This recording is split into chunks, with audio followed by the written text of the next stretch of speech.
And we're live. Hi, everybody. Hi, Hello. Jen. Welcome, everyone, to Hi. Becoming Radically Soul-Led Woman. We've got an exciting conversation happening today with my guest speaker, Jen. Um, I'm excited to have this beautiful conversation with you, Jen, and it's something that I know I struggled with when I broke up with my ex years ago. Yeah, I Um, think it's something that almost everybody can relate to. yes, absolutely. I'm just checking a setting here. Can't come into briefing bubble meeting. Okay. Copy the link. I'm going to copy the link in. Hold on. I wonder if we are actually live on this group.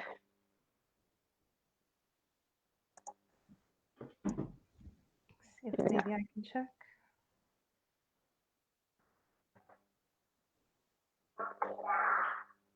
Yeah, it looks like we're live. We're live. Okay, good. Yeah. Okay, awesome. Okay, so today's conversation is about, the struggles of not being able to get over an ex. Jennifer, I would love for you to introduce yourself and what brought you to this phase of your life, and share any tips that you might have for the audience. So take it away, and I'll check if we get any questions in the meantime, and I'll share those with you as we go along. Okay. Go ahead. Well, hi, everybody. I'm Jen Youngquist, and I am what I call a love coach versus a dating coach. And I call myself that because I like to help women get their energy right for dating. Mm-hmm. And what I mean by that is we tend to have patterns. We have relationship models, we have relationship patterns that keep us repeating the same kinds of relationships over and over again. And I help people to recognize those patterns, to form new ones so that their energy changes and they can bring in a better quality partner from that.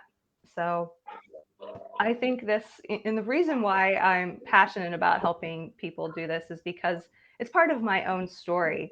And I spent 20 years dating emotionally unavailable men.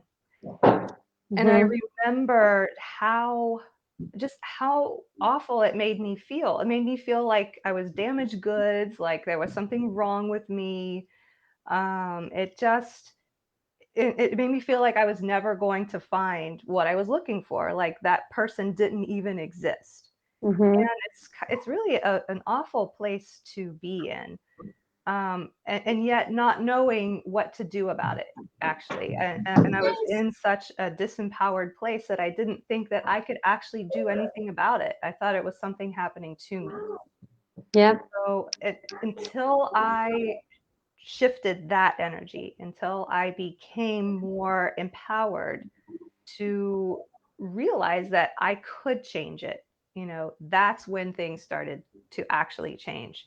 Mm-hmm. And once I started to take a look at myself, and why this might be happening, and healing those old wounds, then literally the very next person that I met was the person that would become my husband. So, you know, I, it, what I want to do is help women to shorten that timeline. It took me 20 years to figure this stuff out, and it doesn't have to take you that long, right? Absolutely. If Yeah. because really from the time that I took when I realized that I could do something about it to the time I met my husband was probably about maybe a year. Wow.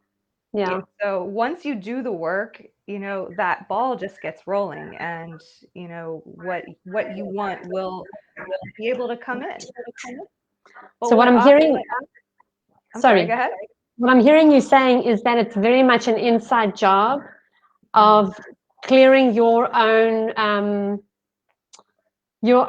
inner stories about what you're worthy of in a relationship, and what you are ready to give and what you're actually believing that you can receive. So you're literally it's your worthiness, like what you gauge is worthy of you to receive. And once you did that inner work, you started to open up to a real beautiful, soul-filled, relationship possibility, and that arrived for you. Yes, exactly. And there are a lot of things that keep us from doing that work. So, Mm-hmm. like, if we knew how to do it, we would just do it and be over, and find the person, right? But there Yeah. are a lot of detours that we take from the healing path. Yep. And a lot of times that happens after a relationship. So, there's nothing like a relationship to bring up your old stuff. Mm. Yep. Relationships are there mostly for the purpose to get us to take a look at ourselves. Exactly. Yep. Everyone that we meet is basically a mirror to you. Mm-hmm. Mm-hmm. And once we are out of that relationship, sometimes we don't take the time to really fully embrace the lessons of the relationship. Yeah. And especially when we have what I like to call issues-based relationships. Mm-hmm.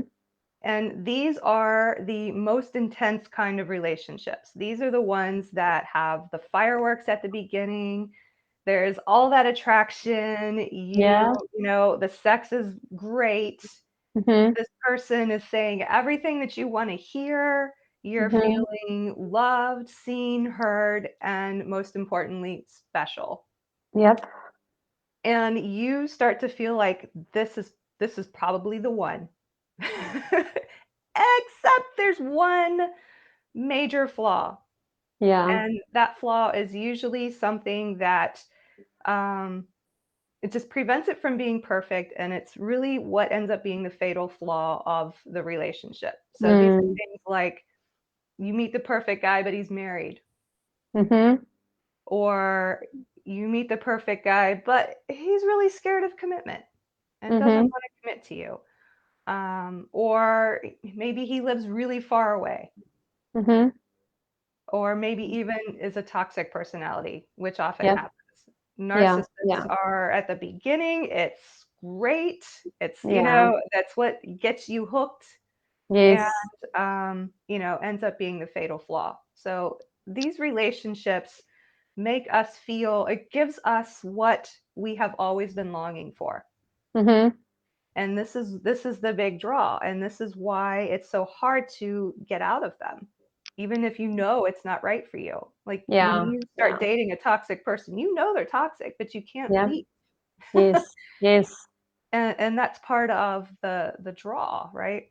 Yeah. So the lessons that you mentioned, we don't take the time to actually, like when a relationship ends, we hardly take the time to sit and reflect about, what the lesson is. And Mhm. I guess that's where the cycle repeats itself again. It does. And so these kinds of relationships are really meant to put you in the fast lane to healing. Mm, But where wow. we get off, we take the exit ramp, is we get stuck in what Tony Robbins calls the crazy eight, where Okay. we bounce back and forth from victim and judge. Yes. Yes. So we have this inner mean girl or mean guy that tells you should have known better. Yep. Why didn't you break up with them earlier? We're Yes. never going to do this again. We're never going to trust anybody again. Yes. Putting up And the walls, right? Yeah. yeah, and that puts up the walls, it shuts down your heart. And whenever your heart is Yeah. closed, you can't heal. Yes. So Yeah. nothing gets out and nothing gets in. Yeah. And Yeah. then you can only take that for so long, and you have to bounce back over to a more victim kind of mentality. Not Mm-hmm. necessarily that you think of yourself as a victim, but your inner voice is more like, why does this keep happening to me? Why did he do Yeah. this to me? Yes. Yes. And then that makes you feel like, there must be something wrong with me.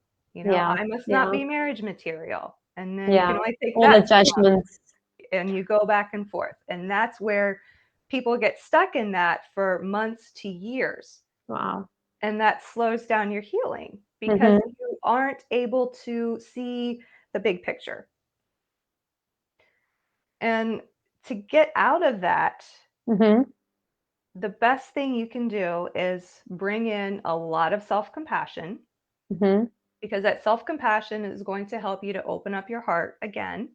So what It's does going to keep the self-compassion, so Go what does ahead. self-compassion like look like for somebody? If somebody were listening to us now and like literally you've described their life situation and they don't know how to be self-compassionate anymore because they feel that it's their fault, that they keep choosing the wrong men or the wrong woman. What would self-compassion actually look like as a practical tool? Gotcha. Yeah, self-compassion looks like giving yourself grace, the same grace that you would give to your best friend going through this, Mm-hmm. the same grace you would give to your daughter if that happened to her, Mm-hmm. where you would just allow them to be human, Mm-hmm. right? You would tell your best friend like, "Oh, it's okay. You couldn't help it." You Yeah, know, whatever you would tell your best friend is what you need to tell yourself. that's so And literally, powerful. That's so powerful. And yeah, I'm just going to quickly segue because I have a client and this like best friend analogy actually popped in one of our calls earlier last year. And I just said to her, you got to treat yourself like you're your best friend. yeah. Start loving yourself like you're your best friend. And when we can do that, Hmm. then we're opening, slowly, slowly. It's like a slow opening to a different way of seeing yourself. Yeah, Yeah, exactly. yeah, so powerful. And so once you bring that in, that keeps the judge at bay. The other side of that is to keep yourself from moving back into that disempowered energy of victim. Mm-hmm. So literally embodying energy of what I like to use the queen archetype, Mm, where a queen is powerful. A queen yes. sees the big picture. The queen is not afraid to take action, Yep. especially even action that might not be well received from other people, right? The Yeah. queen does what is best for her and her people. And her kingdom, right? Exactly. Yeah. And so we need to move into more of that kind of energy where we can see everything that went on, Mm-hmm. move into a more action oriented kind of energy, to understand that you have all the tools that you need to heal from this and move forward. And understanding that the relationship happened for you and not Yeah. to you is huge at unblocking that energy and getting you back on the fast track to healing. That's powerful. What are some things do you think that, because you said there's a mirror, right? All relationships are mirrors of ourselves. What are some of the most like the prominent reflections that we can begin to see if we're in a relationship, if we're at the end of that relationship? What are some of the things that our soul is actually trying to show us from this experience? It's good question. So mine, for me, when I was dating emotionally unavailable people, Mm-hmm. that's a big one. It's a huge, a lot of women are, have that same Yeah, kind of yeah. complaint, like, oh, Go, all these go, guys just don't want to commit. yeah, go a little bit into that. What do you mean by emotional unavailable? So by emotionally unavailable, I mean by, guys that just want to keep it surface level, Mm-hmm, that mm-hmm. don't want to, either maybe they don't commit to you and they want to see other people, or maybe they do commit to you and even ask you to marry them. I had two of them ask me to marry them. Mm-hmm, mm-hmm. But when it comes time to actually, get married, that's when they're Yes, like, "Oh, that's too much," and it ends. So these are yeah, people that they might want a relationship with you, but they really don't want to talk about a future yes, okay. where, it's more or less surface level, and you just have this feeling that that the relationship is going to end at some point. Okay. Like, they don't include you in their life, Yes. in everything. You may They not keep even you at a have distance. family. There's like a distance. It's like a wall. Yes. Yeah, Yeah. Okay. exactly. And what I've come to realize is that was a mirror for me, because Mm, I was also that way. And it took a really long time to see that. And it has to do with the level of intimacy that mm, you're willing to go. And I wasn't being honest with myself. I told myself I wanted those things, but yet when it came to actually being in a relationship, I always had one foot out the door, mm. always ready to leave at any Wow. time. And so of course I'm going to attract people that are going to be the same way. Yep. And that was really hard for me to understand. And I had to do that work to figure out, where did that even come from? Why do I feel this way? And Yeah. Yeah. there's still some work there for me to do. I still do keep people kind of at arm's length. And you healing is happens in layers. Yep. Definitely. I definitely It really agree. does. Yes. Yeah. And there's always going to be some work to do in the area, but you can get to a point where when you become aware of it, Mm-hmm. then you are able to make different decisions. And that's Exactly. really what it was about for me. Um, because when you are used to a certain kind of energetic in a relationship, whenever something else comes in that's different and probably better, you will push it away because it doesn't seem familiar. Yep. You won't be Scary. attracted. Yep. It's scary and it's out of your comfort zone. And then it's like all the alarms start going off Mm, and then you put up your walls and then you're repeating the cycle again. Yeah. So yeah. that's so powerful. So powerful. Yeah. But the thing is, many of us that are in a relationship with, emotionally unavailable people think that we really want to go deep, Mm-hmm. and we haven't become aware of the fact that we are actually scared to do so. Yeah. Yeah. And that's where working with someone can be really powerful in showing you the things that you aren't able to see on your own, Yep. or maybe don't want to explore on your own. Mm-hmm. Wow. That's so powerful. Okay. Thank you for getting a little bit vulnerable with us. I love that. Um, what are some like what are some tips that you could give our audience that they could take home with them and really like start to chew on a few things that might help them recognize if they're having a cycle like this and a few things that they can do, like maybe two or three things they can do now in the moment to Mhm. help them break the cycle, to help them, stand on their feet again and move on with their life and just have that knowing that, in the Greek language they say that there is a lid to every pot. So get into that energy and into that frequency and start becoming that person that they actually want to be partnered with. So I think it's that you get to become your partner first, your Yeah. soulmate, so that you can attract the same in a physical relationship. Yeah, exactly. Mm-hmm. So if you are still stuck on an ex and you Mm-hmm. just can't seem to get past that relationship, the first thing you need to do is work on that. So that's where we bring in that compassion, really be with yourself, treat yourself like your best friend, treat Mm-hmm. yourself as you would, a child. You would be gentle with a child.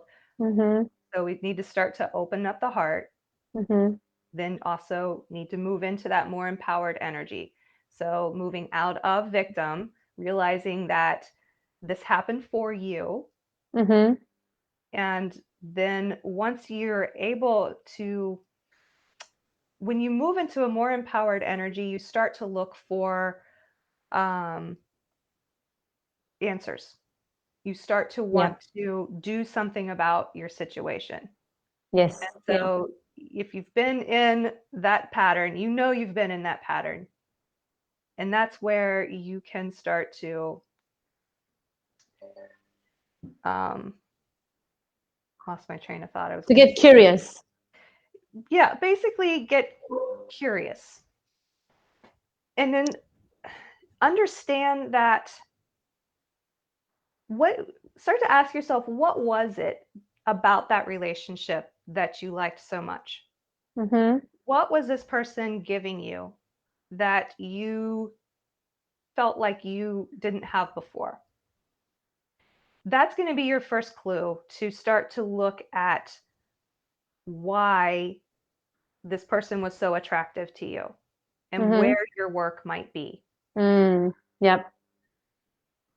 And it takes a little bit of awareness. And I always start my clients with a mindfulness practice. Doesn't Mm-hmm. necessarily have to be meditation, Mm-hmm. but the goal being that you start to understand that you are not your thoughts and that you don't have to follow every thought that you have. Mm-hmm. And Yep. when you become aware of what is going on in your head, then you can become aware of the dominant thoughts that you have, Yep. and you can become aware of your beliefs. So it's Yes. really this awareness that is this huge first step, because when you become aware of your underlying operating system, then you can start to deconstruct it. You can start to examine it, look at it for truth. And then you Mm-hmm. can start to figure out what it is that you want to believe instead. How do you want to operate in the world?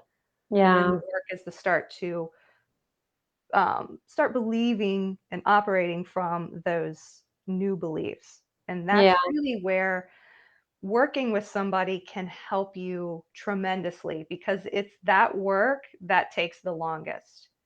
Yep. And it's Yep. really hard to do on your own because we don't always stay committed to that. We Yeah. don't always stay motivated to do it, and we don't always Yes. know how to do it. You can't Yeah. go Yeah. from believing you're unworthy to believing you're the best thing ever. There's a lot Yes. of individual little belief steps you need to get to before you can actually believe that you are worthy, whole, and complete. Oh, absolutely. Absolutely. And I know how powerful our mind is to actually keep us from doing that work. Yeah, So having somebody to support you and hold your hand during a powerful process like that, I think there's no price to that actually, because you're